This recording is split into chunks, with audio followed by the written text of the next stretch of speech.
Or sits off. Good morning. You're lucky you get to sit. I've got to stand for another 25 minutes.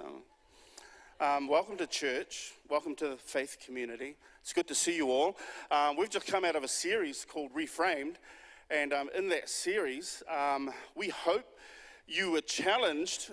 We hope you felt invited to take a different view of God than maybe what you have had over maybe your childhood, maybe your religious upbringing, maybe something had happened to you and it influenced your view of God in a negative direction. And we just hope that that series just really helped you come alive to the idea that God is all about love. And so on this sort of journey that we're doing, let's just say that you come to the conclusion, hey, man, God is amazing. He's good. He's a good God, and he cares about me, and he cares about me personally. And then you have to deal with you. You have a great framework around God, but what's your framework like around you? And not only what is your framework like around you, but what is your framework like around the people that you hang with during the week? How do you see them? And in a gathering like this, I mean, I have to say that there are often times where I look across the rows of people and I spot somebody, and often it happens in the car park too, when I look across at the different cars and I think to myself, man, they have a good life. Has anyone ever done that? Man, they have a good life. Or you look across and people just look like they're having a good life. And you just think, oh man, they're having a good life. Or maybe listening to people up here like me, and you're thinking, man, he has a good life because he looks good. So do you think that? No? Okay. He must have a good life because he's walking on the stage and he's saying stuff, so he must be sorted. Anybody else like that? Or was it just me? Well, we just make assumptions about people. But here's the thing. Karen wrote this little article in our e-update. I think that's what it is. And she said this: we are 99% alike. Most of us are alike. We have the same challenges. Biologically, our makeup is pretty, I think, 100% alike, so we're pretty much alike in that. We're alike in the struggles that we have. I heard somebody say one time, a psychologist, he said, you know what, here's the thing. If we all had a bucket and we all were to put our lives in the bucket and you had the opportunity to lucky draw out somebody else's life, most people would draw out their own. They just draw out their own. And so I guess the point, or one of the points of this series, is that we are all in the same boat. We're all on this journey together. And if we can get that, then I think this journey to the kingdom can be a lot more joyful, I think. I think a lot of our pain comes from the impressions that we have of others and the impression that we have of ourselves. But hopefully in the last series, we've solved most of that problem by having a better impression and view of God, I hope. So, the series is called I'm Like You Because. I haven't bothered to do any research for this, but based on my experience, I think one of the biggest dilemmas human beings deal with, or don't deal with actually, is the sense of not having enough.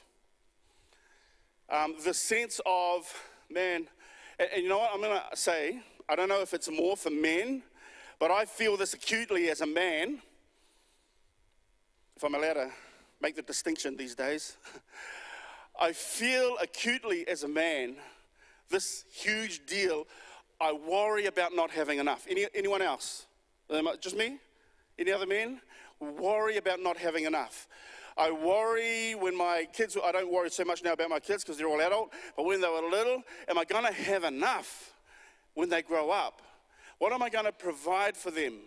And then it becomes, is my car enough? Is my house enough? Is the bank balance enough? I remember we did this exercise in our life group where we tried to find out who would run out of money first if everything was to come crashing down. Who would be the last man standing in our life group? It was really interesting. And even the people in our life group who we thought would be, they'd be the last man standing, they were like, no. If everything turned to custard and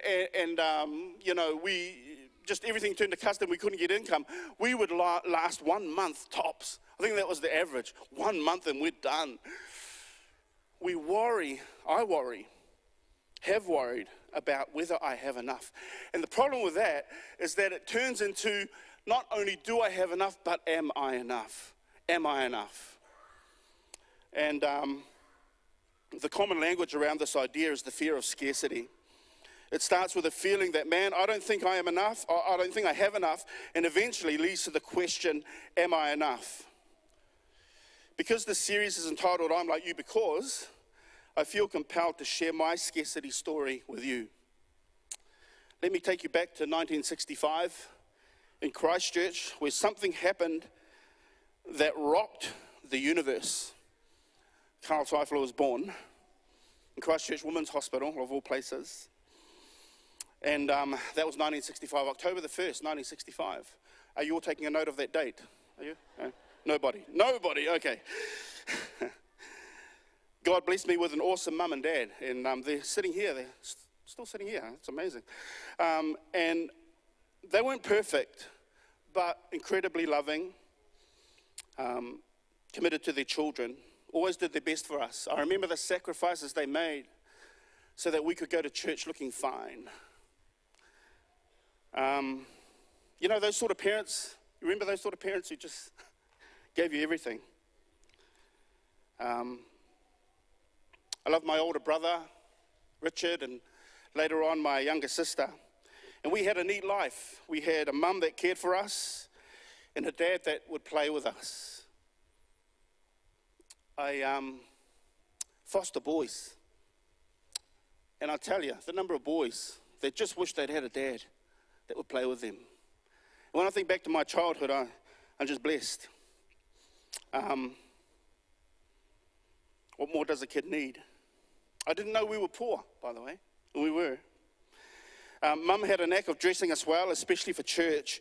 So we always felt a sense of equality, which I didn't know was important until 1970, where here I am getting on the bus to go to my first day of school.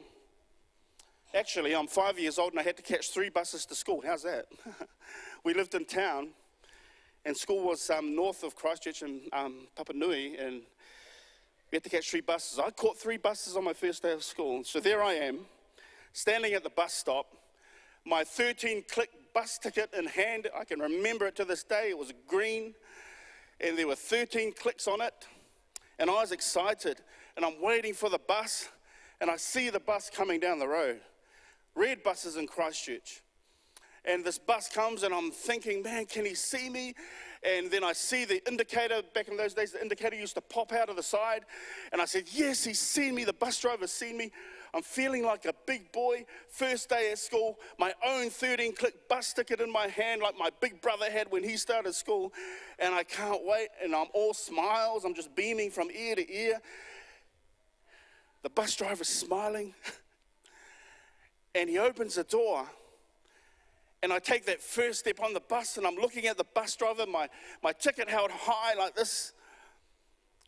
And he says, "Good morning, Sambo." Now,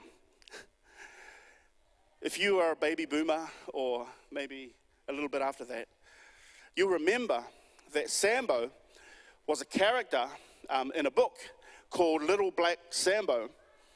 And I remember reading that book.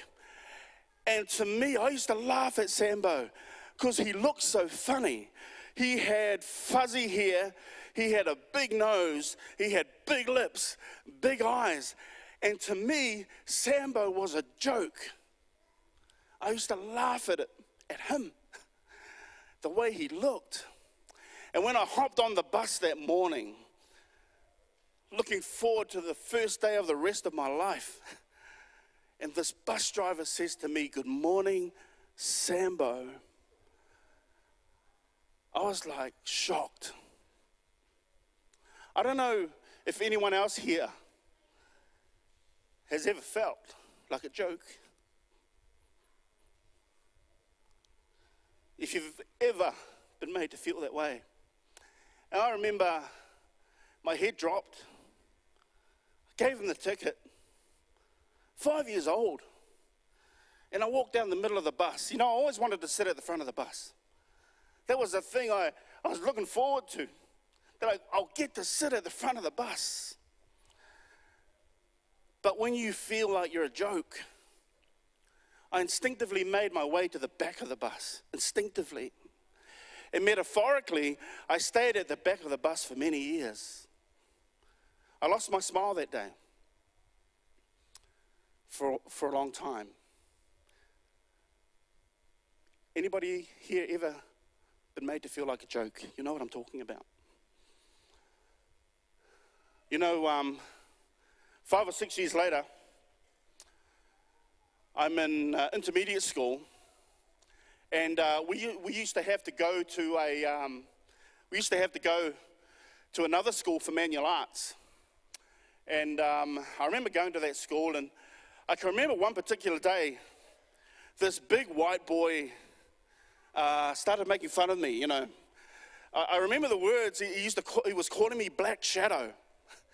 And I don't know if you've heard of unbearable feelings, but unbearable feelings are things that, you know, something happens to you in your life, and every time it happens, you get triggered. It just triggers you. Anybody else here have unbearable feelings? Have you discovered what yours are? He's calling me Black Shadow. I'm getting angry, but I kind of know that if I react against this, then it's going to kind of validate the taunts. And all the other boys are laughing, you know, all this sort of stuff. And I'm standing next to Phil Nilsson. Now, how many know Phil? Phil's our sound guy. There he is, sitting over there. Lovely bloke, lovely bloke. And Phil was a good mate of mine in school. And I'm standing next to Phil, and this is carrying on. Next thing, Phil kind of leaves where we're standing, and he walks into this crowd of boys. Now, I don't want to incriminate Phil. I mean, I don't believe in violence, you know, and all that sort of stuff.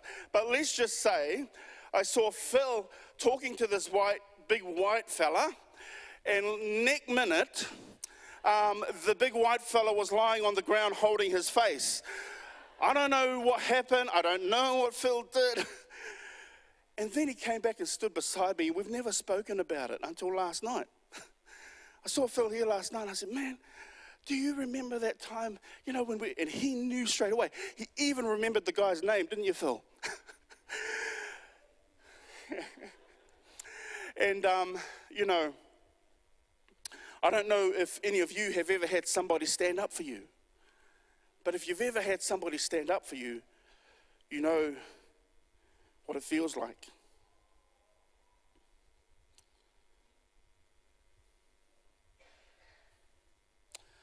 You see, when you grow up in predominantly white Christchurch, by the way, let me go back. Sambo. I remember coming home that day off the bus, first day at school, and I came home and I looked in the mirror. Because I really wanted to know, did I really look like Sambo? This guy who I thought was a joke. And I remember looking in the mirror. And I remember looking at my older brother who was a lot fairer than me. And I remember praying to God. I'm like, God, can you fix this? Can you fix how I look? Because we're from the same parents. So this shouldn't be too hard. Can you fix it? And of course, in my childish mind, God didn't answer the prayer the way that I hoped he would. And I spent a lot of my life trying to adjust to the world that God had made and my place in it. And as I grew up, I started to do something to try and protect myself from these UBFs, these unbearable feelings. I developed some weaponry. I developed some armor. As men do, I think. And I developed this ability to deflect, so that when somebody would, jibe at me or joke at me, I developed the ability to deflect it off my breastplate, and I'd pretend that it didn't hurt. As a matter of fact, I got pretty sharp with my sword, my tongue, and I learned how to give back as good as I got. And I started building up this armor. I've always struggled with authoritarianism. Not authority, but authoritarianism. Where someone who has power over someone else uses it for their own means or beliefs, or to heighten their sense of power to the detriment of the other person. My brother was different. He was creative, he was headstrong, and he was often picked on by teachers for whom conformity was the desired behavior. He would come home regularly with large welts on his hands. No other kid got caned on the hands, just him. I remember watching him play basketball with the older boys when one of the boys, the son of a prominent minister in Christchurch, kneed my brother in the most painful place a guy can be kneed. Anybody? Oh, no, anyway. I remember looking over at the teacher on duty who saw this happen, but he remained seated with arms folded and a little smirk just dancing across his face. Of course, my brother reacted against the boy. At that, this teacher leapt out of his seat, grabbed my brother by the collar and began beating him around the head. He came back home that day with more welts on his hands. I get triggered by anything that I perceive to be authoritarian, bullying type behavior.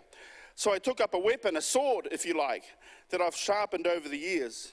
The book of James says the tongue is a dangerous weapon, which I've learnt to wield rather viciously, aimed at anyone whom I have judged to be displaying this type of behavior. And if you're that person, you won't even get a chance to defend yourself. Is there anyone else here like that? As life went on, I developed a really thick skin. There wasn't really anything that I would let faze me.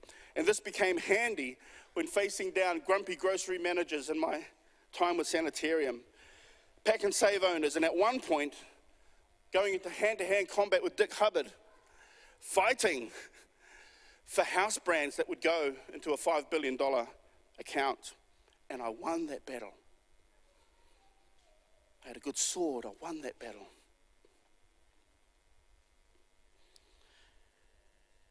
But thick exteriors come with a price. Because when you get home, you forget to take that breastplate off, lay down the sword, hang up the shield, kick off the war boots, take off the helmet, undo the belt just a little. The adrenaline of the day still courses through your veins. So you're not the best husband you could be. You become the preoccupied dad, and you feel too tired to worship with your faith community on Sabbath. Anyone else feel like that? We're not so different. The armor I had built up throughout my life was a result of my sense of lack, my fear of not having enough, my fear of not being enough. But what if God is not asking us to take off our armor? What if God is asking us to do something different? And I know, like, as a man, and I don't know if any men feel like this, but when someone asks me to be vulnerable and open, often to me it feels like taking off your armor. Often to me it feels like putting down your weapon.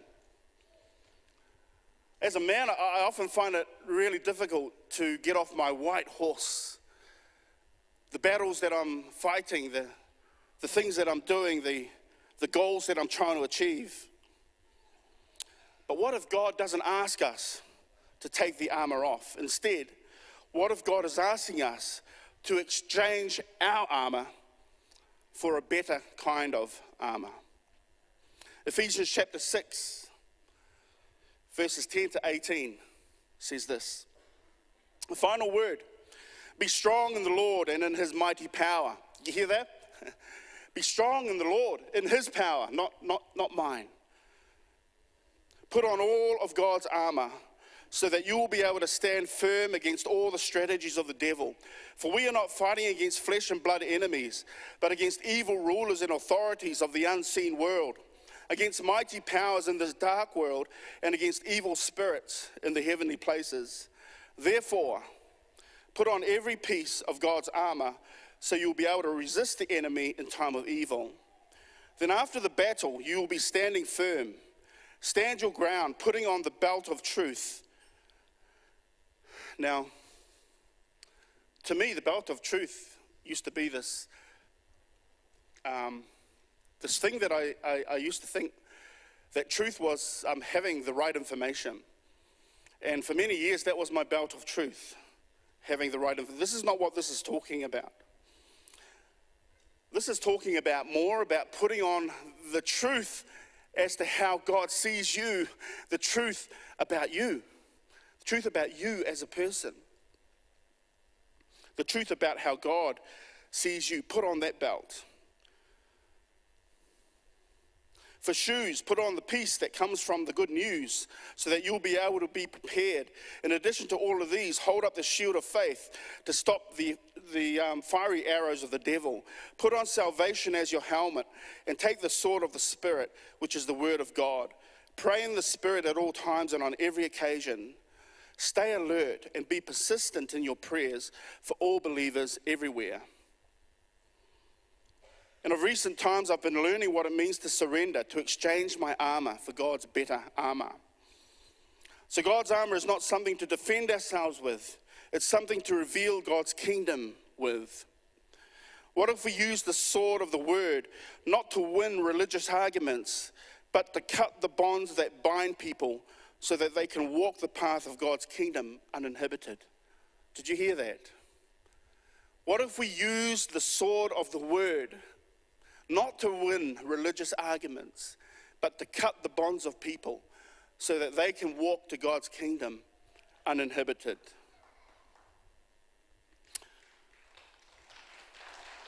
Amen. Because isn't this what we're doing at Papstar? Aren't we wanting to exchange the old religiosity of the sword and the shield for a kingdom armory that helps people on their walk into God's kingdom? How do we exchange this? How do we do it? Thanks, Phoenix. Looking good, brother. Looking more like you. How do we do this? For me, coming to this place helps in that exchange. Coming to this place regularly helps me heaps. This is like the halftime locker room. It's like the halftime between last week and next week. And we need to come into the locker room. All good teams come to the locker room, and that's what I see this place as. I mean, just imagine if you had a shocking first half. Just imagine if last week you played God's kingdom plan terribly. Well, you get to come here and you get to be reminded of what this is all about. And what if you had an amazing time of playing God's kingdom plan last week? You get to come here and encourage another brother or encourage a sister or encourage a family that they too can play the kingdom plan and benefit from it. The other thing that helps me heaps in this exchange of armor is exactly what you saw just here, because that was Phoenix's life group. And this is what a life group has done for me. I've been part of a life group for 12 years. And for 12 years, my life group has helped disarm me. My life group has helped me come to a place where I can face my unbearable feelings. Not in my own strength, but in the new armor of God's kingdom. A life group will help you do that. And when you do this, you end up looking exactly how God had created you to look. Free and filled with abundance, which is what Phoenix looked like after the armor had come off.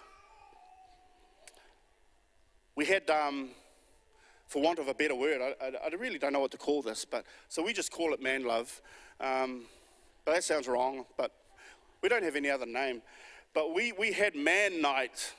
Well, we're very simple, not very creative. Man night on Thursday night, and Renee, who came and spoke to us, just shared some things with us that, and to have 45 blokes in a room, there's something different about that. It just feels different. 45 men, especially after 45 men have been eating vegetarian lamb.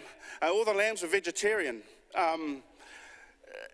Chowing down on that, and what was really funny was that we went through bowls and bowls of lamb chops. We went through 3 vegetarian sausages, and we didn't even get through 1 bowl of salad. And there's something about being able to do that as a bloke, and the obvious not being pointed out for once. And so that was us, just chowing down on this awesome barbecue. And to the guys that came, thanks for coming, because that was a magic night. And then Renee started talking to us. And he mentioned a couple of Māori words. The first word he said to us was wairua, wairua. And he said the word wairua basically means this. Wai is like water, and rua is two. And so the feeling of this word is 2 streams coming together. This is what it ought to be amongst us. We ought to be like 2 streams coming together, where no one is superior over another. You hear that? No one is superior over another. Wairua is when there's no superiority in the relationship, and you come together on an equal basis. And then he mentioned another word, ko te pito, ko te pito. And ko te pito means the beginning place, the beginning place. And often it is used in reference to the womb or where you were born, this beginning place that when you began life, you were already in a place of abundance, that you were already in a place of abundance. And so wairua and ko te pito, where there is no superiority in relationships, where we all come from a place of abundance, really helped me start to understand this idea that, hey, this God is a God of abundance, not a God of scarcity. He's a God of abundance. And maybe this is what the Garden of Eden was all about. The Garden of Eden was a ko te pito, a place of abundance where you would never run out. And this is God's plan, I believe, and his idea for all of us. As a man who struggles with the fear of scarcity, I have to remind myself about wairua and ko te pito. Someone once said that Jesus' life was a model to emulate rather than a religion to follow. Did you hear that? Jesus' life was a model to emulate rather than a religion to follow. Although Jesus experienced extreme hunger at times, he never used his power to turn stones into bread. He let the stones be stones, and he allowed the abundant life to flow through his veins. Imagine if we let people be who they are. Imagine if we let people believe what they believe, instead of trying to turn people into something that feeds our need to be right. You know, the Christian world celebrates the death and resurrection of Jesus next week. What is that story about really? Isn't it about Jesus modeling for us how to deal with unbearable feelings, how to deal with pain? Jesus comes to planet Earth, and all the pain is given to him. You see, in my story of pain, I turned the pain into a weapon, and in so doing, I would pass my pain on to others. Does anybody else do that? Whatever unbearable feeling you have, if you're like me, you turn that unbearable feeling to a weapon and you target it at somebody. But Jesus didn't do this. He didn't turn his pain into a weapon. Rather, instead of passing on that pain, he held onto it on the cross. He held onto the pain instead of passing it on to you and me. And he died with it. The message being, there's no need for us to try and live with our pain. And the pain of separation and abundant life, the pain of separation from the abundant life died with him in the grave. And what is brought to life 3 days later is enough abundant life for all of us to have through the power of the Spirit. And for it, he wants you to ask for it. He wants to give it to you. So just in closing, There's two stories that we've been presented with today. The story of scarcity, where there's not enough power, there's not enough money, there's not enough love to go around, so you have to do whatever you can to get your entitlement. The other is a kingdom story of abundance, where in the kingdom, you never, ever run out. There's more than enough of every good thing for everybody. There is enough, and you are enough. Which voice will you listen to? I hope you will join me and listen to the voice of truth. I'd love to be able to look at you and say, I'm like you, not just because of our scarcity stories, but because we chose to listen to the voice of abundance, the voice of truth. Lord, I just pray that if there's anyone like me who suffers from the unbearable feeling of not having enough, and worse than that, not being enough, that we will listen to a better story where in your kingdom there is abundance, there is so much, there's enough and more running over for everybody. And I just pray, Lord, that we'll listen to that voice, that will make that our story. This is my prayer in your name. Amen.